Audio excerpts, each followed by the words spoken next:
that just because Canelo was suspended, there's no reason why he couldn't fight. This is definitely, in my 26 years of boxing, this is definitely the hardest and most challenging promotion that I've ever been involved with. Changing the venue twice, actually 3 times. The television platform, going through numerous opponents, but we pulled it off. You know, I had a strong support team outside the ring. Triple G has his team in the training camp, and he did his job inside the ring. And I know he's got a tremendous amount of respect for Vanes, the way he fought, the way he carried himself throughout the whole promotion. I made a point during the promotion that it's very rare to see a champion go into the challenger's gym.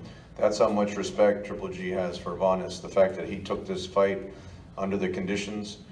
HBO agreed to show it, but it wasn't, you know, their standard agreement that we have with them. So, you know, all the way around, we have to thank everyone that was involved in it. So, with that, Abel Sanchez is up here. He's been Trainer of the Year now a number of times, and you know, any questions you have for Abel, myself, or Triple G, we'll be happy to answer them. Dan.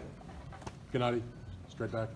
Congratulations on the win, and Abel and the whole team. But I wanted to know from you. We talked about it the other day in your hotel when we were there with some other guys about this was number 20 defense. Can you give your reaction and your thoughts about tying Bernard Hopkins' all-time middleweight championship defense record? And Tom and Abel, if you want to chime in also. Oh, this is a huge situation for me, you know, just seriously, this is a record. Probably, maybe I'm not understand 100% right now, just maybe in the future, you know, maybe my son, he tell me, hey, wow, this is huge, you know, just all fans. Just seriously, my brother Max, so many people sent him message, said, just congratulations, just your record is huge. Thank you people who support me and support boxing, of course. Abel has a little more historic perspective, I think. Well, I think that, well, first of all, we're very proud of the fact that he's accomplished this. It's been a difficult road. It's been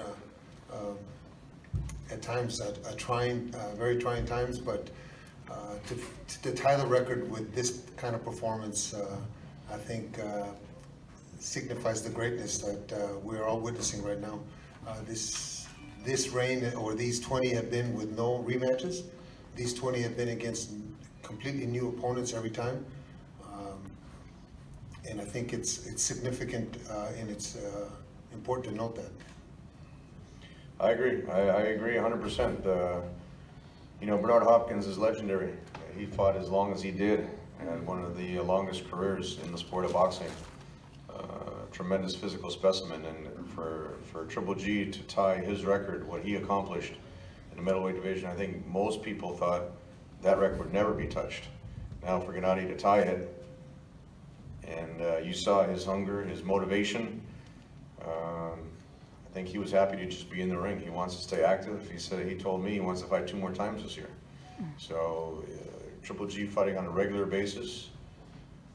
That's very hungry, motivated. He just turned 36. 26. I feel like 26. He looks like 26. He just turned so 36.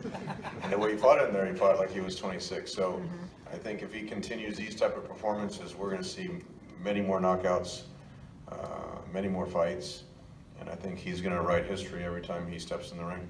Kevin? Gennady, the other day you talked about, you said you put a 10% chance of fighting Canelo in September. Now tonight in the ring when Max asked you, you said absolutely you would fight him. So is it 10% or is it absolutely that you're going to fight him? Okay, 10% is a lot. Seriously, I'm ready. I want to fight May 5th, Cinco de Mayo, you know, I'm ready 100%. I give him a lot, you know, options. Look, my situation and Canelo's situation right now, just, you know, just I give him a lot %, you know, just, I think nobody have more %, maybe like everybody has like 5%, you know. Of course, he's my priority. Do you feel like, have you been, the hair follicle test that came out, do you believe that he didn't cheat, that it was contaminated meat? And Are you over that, or do you still think he was cheating and took PEDs intentionally? I think what we should do, Kev, is since the Nevada Commission did their investigation, we're not really privy to all those. We know he did a hair follicle test. We know he's tested many times since his 2 positive tests. But, anything else would be speculation on our part. I mean, Abel, No, absolutely. Tom, he has been very adamant about this, and it's not you've been outspoken, Gennady, about your opinion, so I think it's fair to ask you what you believe. Other people said what they believe, and now that this fight is over and that fight is out there for you, do you feel he cheated, and would you fight him given that?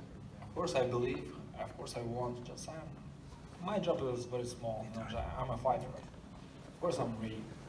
To go, Kevin, to go to that 10% question, that's when reporters were asking him, he's training to fight Vanes, and they're saying, well, what percentage chance are you going to give to fight Canelo? He's focused 100% on Vanes on Saturday, so naturally he's going to say, that's his priority. Look, the rematch with Canelo is the biggest fight in the sport of boxing. Both of them made career high paydays. We set the record for the 3rd highest gate in Las Vegas. That's the type of rematch. Some rematches go downhill. This is the type of rematch, as you hit on, with Canelo's positive test. Gennady was very outspoken, but he felt disrespected. He was the one that, because of Canelo's test, now all of a sudden his whole situation changed, and most likely the odds were against him fighting May 5, and that would have been a disaster for him. So that's why he was frustrated. He was very edgy. It was during the middle of training camp, and he was outspoken. But you saw Canelo's reaction to some of Gennady's comments, and that whole promotion hit a fevered pitch.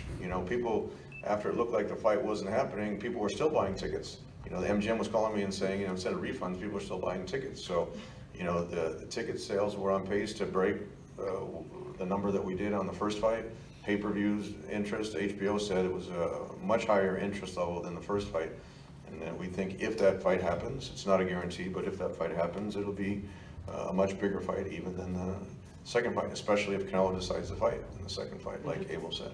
Tom, just to add one more thing, ask a question. Derevyanchenko's situation, the IBF belt. Gennady, can you address fighting him as opposed to Canelo, because you may lose your IBF belt if you don't fight him? I think that's another question for the promoter. We filed, the IBF granted our request for exception it was specifically to fight a non-sanctioned opponent. Vanes wasn't in their ratings, but Derevyanchenko is not in any other ratings either. He's in the IBF ratings, but not in the WBC, WBA ratings. And Vanes was #1 in the WBC, so they granted our exception with conditions. Some of the conditions need clarifying, so Pat English on Triple G's behalf filed an appeal of that, not of the ruling that they granted for him, but of the conditions. We need to clarify the conditions because some of the conditions actually go against their existing rules. So once we get the response from the IBF, then we'll see what happens with that. I mean, Gennady is proud of all of his titles. He doesn't want to lose the IBF title. He worked hard to gain all the titles. We'll see what happens with Canelo. We'll see what happens with the IBF, and then we'll probably have a better answer within the next week or 2 weeks once the IBF answers that appeal, and then once we see how the discussions with Canelo goes. Gennady, over here. So with the results tonight, the impact that you had on the ring and everything, is that the message that you're trying to send to Canelo? If eventually one of those 2 fights that you want to fight this year is with him, is that the message that we're learning from you tonight? No. He doesn't want to scare him. I like my job, it's my job. So you're not sending a message to Canelo? No, because if I send him message, I know he'll fight in September. Esta pregunta es por favor para Abel y si le puedes preguntar a Golovkin y traducir. Creo que lo más importante para ustedes era no perder el entrenamiento, seguir con el ritmo rumbo a lo que esperamos todos, esa revancha. ¿Qué significa para ustedes haber peleado y no perder ese ritmo como equipo? It was very important for us not to lose the training that we were doing. It's very important for you to fight and do this for the fans. What do you think you gained by fighting tonight? first of all, I want to tell congratulations all people, Mexican people like Cinco de Mayo, to a huge day, seriously. Like boxing fans, you know. I come back, just I bring my KO records back, just people love it, this situation, you know.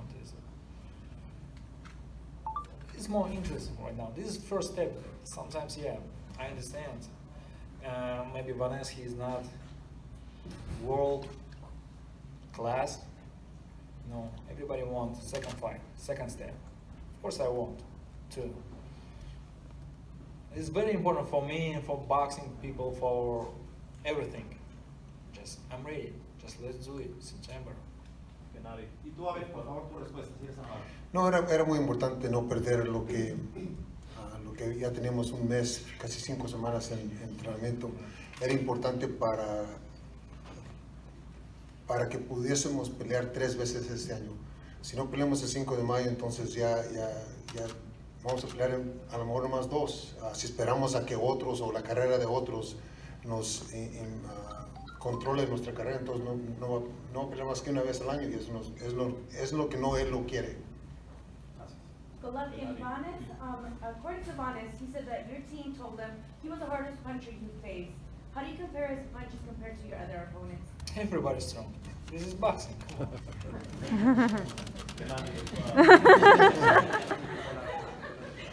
Gennady, if the fight with Canelo can't happen, do you want to face the WBC mandatory Jamal Charlo next? Absolutely, and I'm open for anybody. Absolutely. Just right now it's more interesting situation in the middleweight division. So many great people is coming. Just more interesting. Abel, quick question. We didn't get to see a lot of Gennady. Are you happy with what you saw tonight in a short burst? I think I'm happy with the response we got from the crowd. I think I'm extremely happy with the response we got when we walked in. The fans want to see Gennady fight. It doesn't matter whether it's 1 round or 10 rounds. They just want to see a fight. And Gennady gives the fans what they want to see. Gennady gives them the kind of fight that they expect and not a dance. A ver, tú estuviste preparando, por supuesto, a Golovkin todo este tiempo para Canelo y se presentó este percance con el pelotero. Pero a modo personal, ¿tú crees que sería fair con los fans de tener esa pelea eventualmente a modo personal tuyo? ¿De tener esa pelea Canelo? eventual con Canelo? Fíjese, todo depende de él. Hasta este momento no está haciendo ni un test con Vada. Hasta este momento. Y Oscar está diciendo que todos los días lo van a hacer test. ¿Cuándo va a comenzar? ¿Va a comenzar cuando ya le den la licencia? Es importante para que él aclare con el público y con nosotros también que es limpio, que no está haciendo nada mal y que no hizo nada mal. Gennady, how nice was it for you to not have a fighter kind of stand in front of you, just like he said he was going to do, and fight you? Not like box or move around. Yeah, move around. This is boxing. This is true business. This is very serious business. It's not game. You know, look, my first round, just no. I don't have to give him more chance. You know. Did you know the finish was coming? I Did you feel start feeling it? I feel it, yeah. My distance, my power, you know, just. Hey, Gennady, can you talk a little bit about the community here in LA, the Latinos embracing you? How do you feel on Cinco de Mayo?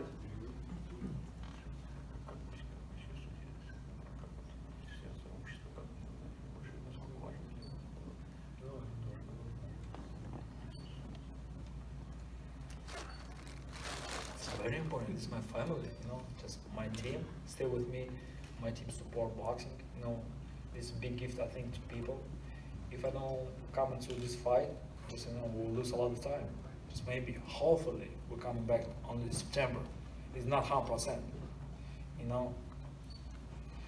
Just I want to stay activity. Just thank you very much, my team, people who support boxing. You know, just this is not bad day today. Gennady, big drama show. You said that possibly you might fight in September. Tom, there's also talk about possibly taking Gennady to fight in Japan with Murad. Could you talk a little bit about that? Well, I think there's a lot of opportunities for Gennady. You know, Murata's one of those guys who's really blazing a trail, selling out arenas in Japan, getting tremendous ratings on television in Japan. He's the WBA mandatory, and you know that would be a great fight as well. I think there's a lot of different options. I think, as Gennady said, the biggest fight is with Canelo, but you know, now it seems like the middleweight division is opened up, and it actually seems that these guys want to fight Triple G. You know, before they would scatter for the hills, and you know, just touching on the support here from the Los Angeles community and the Hispanic community. I mean, Triple G is a resident of Los Angeles now. You know, both. You know, I mean, his daughter was just born here recently in Los Angeles, and his son plays hockey here in Los Angeles. So, you know, he embraces the welcome. It's unheard of for a big promotion like this on HBO to be promoted on 2.5 weeks' notice, and to break the record, to shatter the record here at the StubHub Center, where so many great fighters have fought, so many great fights have fought, with attendance and with the revenue. Just shows how the Los Angeles, the Southern California community embraces him. I think he's, you know, whether he sells out Madison Square Garden, whether he sells out the T-Mobile, the O2, this is now the 9th time he's fought and had a sold out.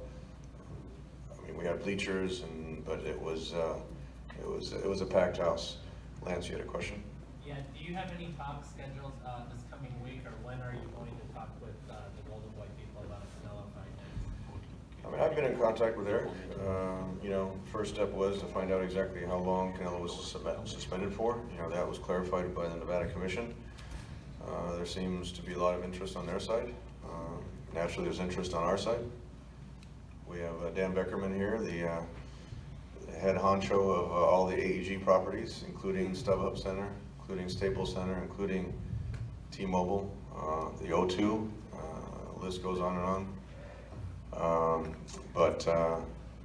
Look, you know, I've been in regular contact with Golden Boy and with Eric, and you know, if there's a way to make that fight happen, you know, again, this is a fight where both guys have a huge incentive to make the rematch. Gennady feels, the whole team actually feels it was a bad decision the first time around. He feels he could have done better. The way he fought tonight, whether it was against Vanes or somebody else, he looked razor sharp tonight. You know, his speed, his timing, his distance.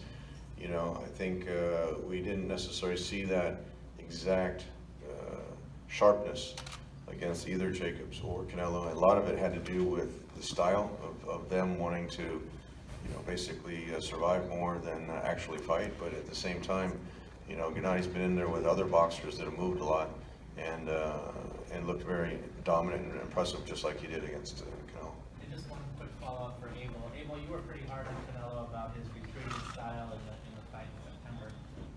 How do you think he'll be perceived if he tries to wiggle away from a rematch with Gennady in September by his fan base? Well, just the fact that he still has failed to enroll in any kind of program to be tested, I think that just puts that fight so much farther away. I think that they're both, if it happens, they're both in a state of mind that they're both mad at each other for the things that have been said, and I think that they're going to go at each other. It's going to be a much better, a more attractive fight for the fans. But I think he needs to do his part, as Gennady's doing his part, and that is with the testing. At least try to prove to the public and to the journalists that he's making an effort to show us that he's clean. Is that a condition for you to even sit down with them at the table for him to enroll in VADA? Well, it's not. That's not my call. That would be Gennady's call. But that's why when Dan asked about or Kevin, whoever was, asked about the 10%, that's the reason that comment came out. It was because Canelo's side is not doing enough to try to make the fight. Well, but my question is, if you're going to sit down and negotiate, would that be a condition? Norm, that would be absolutely a condition. Gennady's been VADA testing now since February, beginning of February. He's never failed a test. You know, if we're negotiating, Canelo's going to test, and Gennady's going to continue to test. Step one. Absolutely, and I do have to say that Eric said that wouldn't be an issue. So if we sign the agreement, then Canelo's going to test. You know, this last test was done earlier than the first fight. You know, so that's something that Abel insisted on, even for this fight. You know, it would have been an unfair advantage. Gennady's doing all this testing, proving he's a clean athlete, and then you come in with a replacement opponent on short notice. Who knows they're doing, and that's going to be something that he gave. You know, he gave an unfair advantage, or actually, you know, the Danny Jacobs fight was an unfair advantage due to weight, but there's no reason to put a champion like Gennady, who follows all the rules, into a situation where there is an unfair advantage. And frankly, testing these days is 100% necessary. When you have a fight on this scale, at this magnitude, whether you're in Mexico training, whether you're Big Bear training, wherever you're training, you have to be responsible for whatever goes in your body. Can you imagine, and Abel made a huge, great point, can you imagine with Gennady's punching power, had he tested positive? Can you imagine the outcry there would be of what happened? How did it get in the system? And Gennady says he eats steak all the time up in Big Bear, California. In fact, Mexican steak. There's a hacienda, a restaurant called the Hacienda, right across the street from Abel's gym. And he eats there all the time, and never had any issues. So, you know, we understand the responsibility for competing at boxing at this level, and that would absolutely be a condition for a rematch. Gennady, Abel, Gennady, how would a fight have went between you and Bernard Hopkins in your prime? Coach, help me.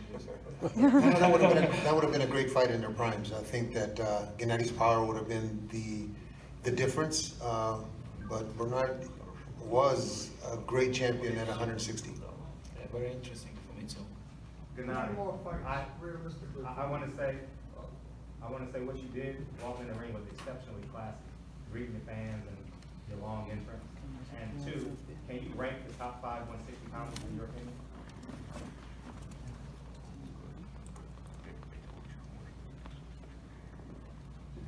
It's hard for me. You know, just so many great people.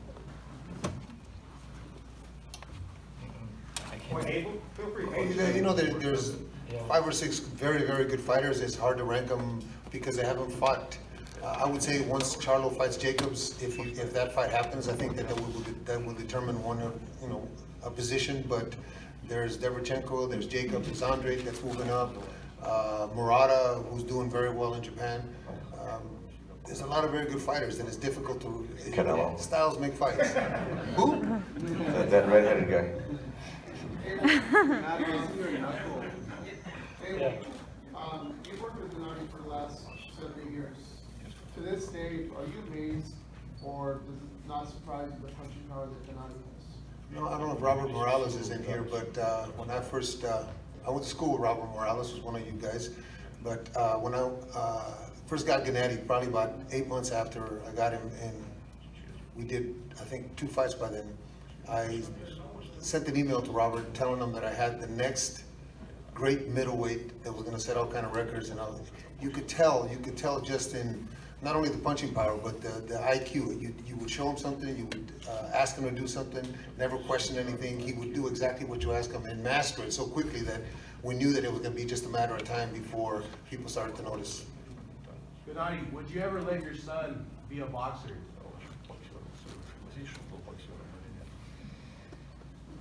He has a different life. Gennady, I see your knuckle looks kind of red. Were your hands? My nerves. Hands okay? Or? No, it's my nerves like that. Of course, okay.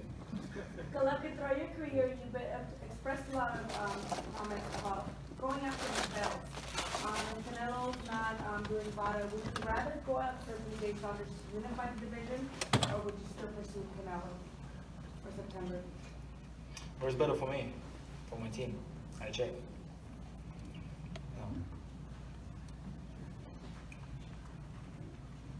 I think we'll probably wrap it up now. Everybody wants to speak. Attendance was 7,837. Again, you set the record for the revenue here at StubHub Center, and a fight like this just continues a Triple G legend, adds to the build-up for a potential rematch or any fight that Triple G is going to have next. And I think if he fights like this in a rematch, you know, there were some issues that never came out before the first Canelo fight, but you know, it's one of those things that I think the fans are in for a treat whenever Triple G steps in the ring. Good. Thank you very much. Thank you very much.